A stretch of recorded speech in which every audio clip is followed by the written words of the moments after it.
Desde la década de 1970, El Salvador vivía uno de los momentos más tensos y violentos en la historia contemporánea. El país se encontraba atrapado en una profunda crisis social, represión política y el surgimiento de movimientos insurgentes, guerrilleros.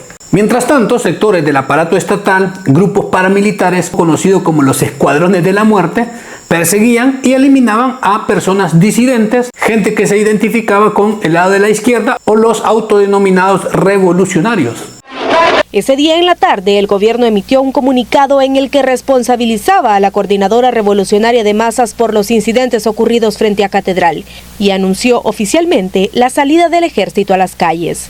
Era un clima muy complicado de dos bandos donde el intermedio estaba atrapado. Y en todo ese clima de miedo, de impunidad, sucedió el martirio de Monseñor Óscar Arnulfo Romero, 24 de marzo de 1980, quien se había convertido en una de las figuras morales más influyentes del país al denunciar públicamente la violencia estatal y exigir el fin de abusos contra la población civil. Su muerte conmocionó a la nación y al mundo y convirtió su funeral en una gigantesca manifestación de duelo y protesta. Pero en un país donde la violencia política ya había alcanzado niveles extremos, incluso en aquel último adiós terminaría ocurriendo bajo la sombra del conflicto que pronto desembocaría una guerra civil en El Salvador. El 30 de marzo de 1980, el día del funeral de Óscar Arnulfo Romero, la Iglesia Católica había organizado una ceremonia solemne de carácter internacional frente a la Catedral Metropolitana de San Salvador, en el corazón del centro histórico. El evento fue anunciado como una misa pontifical al aire libre debido a que se esperaba una asistencia masiva de fieles provenientes de todo el país y de delegaciones extranjeras que querían rendir un homenaje al arzobispo que había sido martirizado días antes. La celebración litúrgica sería presidida por el cardenal mexicano Ernesto Corripio Ahumada. Junto a él participarían decenas de obispos, sacerdotes de distintos países del continente, además de representantes de conferencias episcopales, congregaciones religiosas y organizaciones eclesiásticas. El acto estaba concebido no solo como un funeral, como un último adiós, sino también como una ceremonia de dimensión continental, dado el impacto que había causado el martirio de Romero dentro de la Iglesia y en la comunidad internacional. Además de la jerarquía católica, estaban presentes delegaciones diplomáticas, periodistas internacionales y miles de fieles, incluyendo campesinos, comunidades eclesiásticas de base, organizaciones sociales y ciudadanos que viajaron desde distintos lugares. No hay un dato oficial, obviamente, pero algunas estimaciones promedio indican que se llegaron a congregar hasta 200.000 personas. Es difícil comprobar esa cifra, pero sí el lugar parecía abarrotado en el corazón del centro histórico. Todas las calles aledañas, todo el perímetro de la catedral estaba abarrotado. La gente quería ser parte de aquella ceremonia. En el programa del sepelio se incluía la misa solemne, homenajes y posteriormente el traslado del féretro hacia la cripta de la catedral, donde sería sepultado los restos del arzobispo. Mientras la misa avanzaba frente a la catedral y aquellos miles de personas escuchaban la homilía, que era presidida por el arzobispo mexicano, la ceremonia fue abruptamente interrumpida por una fuerte explosión. En los alrededores de la plaza, segundos después comenzaron a escucharse disparos provenientes de edificios cercanos al centro histórico, lo que desató un pánico descomunal en aquella multitud. Por todos lados la gente se agolpó, desesperada, con miedo, se hizo un tremendo caos. En cuestión de instantes, el funeral, la homilía se convirtió en una escena de caos, de miedo. Aquellas docenas de miles de personas corrieron desesperadamente, generando un efecto de estampida y buscando refugio dentro de la catedral o algunos, mientras otros intentaban escapar por las calles estrechas del centro y refugiarse en algún otro lugar. Muchas personas cayeron al suelo y quedaron atrapadas dentro de aquella estampida de miles de personas.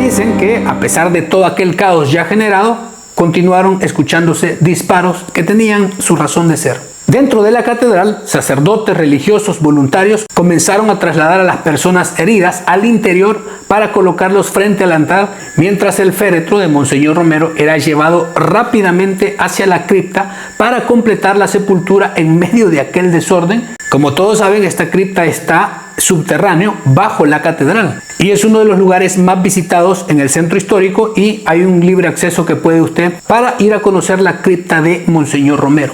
Entonces, lo que había sido convocado como un acto de duelo nacional terminó convertido en una tragedia colectiva marcada por el terror, el humo de las explosiones y el sonido de aquellos disparos en pleno corazón de San Salvador. Aquellos disturbios ocurridos durante el funeral de Monseñor no fueron un hecho aislado, sino parte del clima de confrontación política que se vivía en el país iniciada la década de los 80.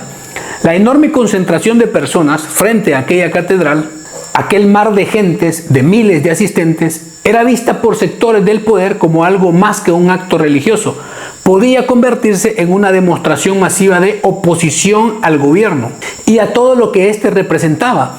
En ese contexto, varios historiadores interpretan que las explosiones, aquellos disparos que desataron todo aquel pánico y la estampida, buscaba romper la concentración, sembrar el miedo en la población, y lo logró, y con esto evitar que aquel funeral se transformara en una movilización política de grandes proporciones. En un país que ya se deslizaba hacia el conflicto civil, el mensaje implícito era claro. Incluso en el momento de despedir a una de las figuras morales más respetadas en el país, el miedo estatal podía irrumpir para recordar que el espacio público estaba bajo control y que cualquier expresión colectiva de disidencia podía terminar en tragedia. Y por supuesto, aquel funeral terminó en una gran tragedia. El saldo, en medio de aquella desesperación de la multitud, diversas investigaciones coinciden que fueron al menos 30 personas fallecidas y más de 200 heridos. Esto por el caos que se desató frente a la catedral, donde quedaron un montón de pertenencias y una plaza que rápidamente se vació, pero quedaron los retratos del miedo y de la tragedia con muchas pertenencias de las personas. Curiosamente, ninguna persona resultó con impactos de bala. Por el contrario, todos los fallecidos fue producto de la estampida de los miles de personas. Y ante todos estos disturbios, ante aquella situación tan horrible, los sacerdotes y los organizadores decidieron abreviar, acortar la ceremonia, y el féretro de Romero rápidamente fue llevado a la cripta para ser sepultado y dar por finalizada aquella ceremonia. Por lo tanto, el acto fue mucho más breve de lo pensado. Mientras se realizaba aquel entierro dentro de la iglesia, se seguía atendiendo a personas que necesitaban ayuda. Y esto se convirtió en uno de los retratos más dramáticos al inicio del conflicto civil. En la práctica, la misa solemne prevista al aire libre no pudo completarse como estaba programada, pero el entierro sí se realizó ese mismo día dentro de la catedral.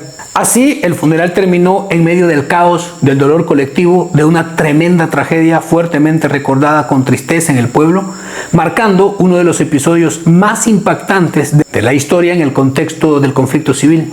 Y al final los testimonios coincidieron. Aquellos disparos no iban dirigidos a nadie, a ninguna persona en específico. Eran solo para aquello que lograron crear el caos, imponer el miedo y disipar a los miles de congregados.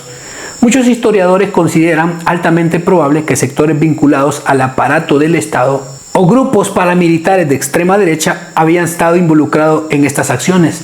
La Comisión de la Verdad para El Salvador determinó que aquellas explosiones, los disparos, provenieron de edificios en las áreas cercanas, lo que indicaba que no fue un hecho espontáneo dentro de la multitud o hacia la multitud.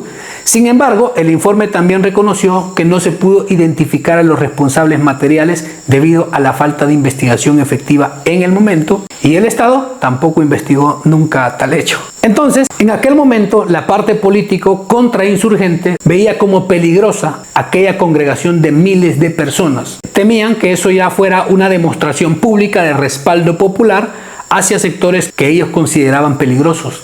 Así, en aquellos años, donde las movilizaciones sociales sí eran vistas como sospecha y de donde la represión política ya formaba parte de la realidad cotidiana, aquella multitud reunida frente a la catedral era una fuerza poderosa que era difícil de ignorar por los sectores estatales. Incluso, después de su martirio, Monseñor Romero seguía movilizando conciencias y congregando a aquel pueblo en torno a su figura. Hasta la actualidad lo hace, evidenciando el profundo respeto y aprecio que despertaba entre amplios sectores de la población, aunque en algunos otros no, que lo catalogaban como parte de la guerrilla por haber sido mediador en algunos secuestros y por hacer llamados a la paz. Pero para la gran mayoría de observadores de la época, aquel funeral dejó claro que el arzobispo martirizado había trascendido su papel religioso para convertirse en un símbolo moral, social, cuya influencia continúa viva incluso más allá de su propia vida y no se apaga incluso en la actualidad en El Salvador y Latinoamérica. Y este es un contexto de aquella aglomeración fatal que sucedió el día del funeral de Monseñor Romero. Saque usted su conclusión, deje su opinión en los comentarios, qué es lo que sabía o qué más puede aportar a esta temática. Muchas gracias por apoyar el contenido, los videos, por llegar hasta el final. Cuídense mucho, nos vemos. Hasta luego.